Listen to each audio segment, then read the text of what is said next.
আমরা তো নামের মুসলমান, কামের মুসলমান কয়জন বলেন? নামের মুসলমান তুমি, নামের মুসলমান। আমরা কি কামের মুসলমান বলেন? কামের মুসলমান হইলে এখন যত মানুষ আছে ফজর নামাজে এত মানুষ থাকবে কিনা বলেন? জোহরের নামাজে এত মানুষ আছে কিনা বলেন? একটা ওয়াজে কত মানুষ জমা হয়? শুক্রবারে জুমার দিন কত মানুষ মসজিদে আসে? এই মানুষগুলো কোথায় থাকে ফজরের সময়? এই মানুষগুলো কোথায় থাকে জোহরের সময়? এই মানুষগুলো কোথায় থাকে আসরের সময়? মাগরিবে কোথায় থাকে? এশার নামাজের সময় কোথায় থাকে বলেন? তো এখন আমি চিন্তা করি কোন গুনাহ আমাকে বেষ্টন করেছে। ও কলিজার টুকরা যুবক ভাই, তোমার হাতে পায়ে ধরে বলে যাই, তুমি চিন্তা করো তোমাকে এমন কোন গুনাহে বেষ্টন করছে কিনা।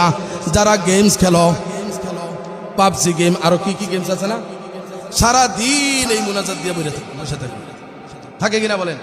শীত নাই, রাত নাই, ঘর থেকে বের করে দিছে ওই চিবার ভিতরে গিয়া এই রাস্তার ভিতরে এমনি মোবাইল নিয়ে গেমস খেলতে আছে, খবর নাই কে আসতেছে কে যাইতেছে। তার মা তাকে ডাকতেছে, বাবা ডাকতেছে, তার খবর নাই, সে মোবাইল নিয়ে ব্যস্ত। বেশি রাগারাগি করলে সে অন্যরকম হয়ে যায়।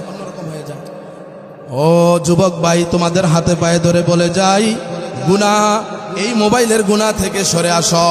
ইন্টারনেটে, গেমসে এবং মোবাইলের ভিডিওতে পর্নোগ্রাফি সহ যাবতীয় গুনাহ করতে যখন তোমার মন চায়, মনের মধ্যে মন্দ চিন্তাটা আসে, সাথে সাথে তুমি আউযু বিল্লাহি মিনাশ শাইতানির রাজিম পড়ে নিবা।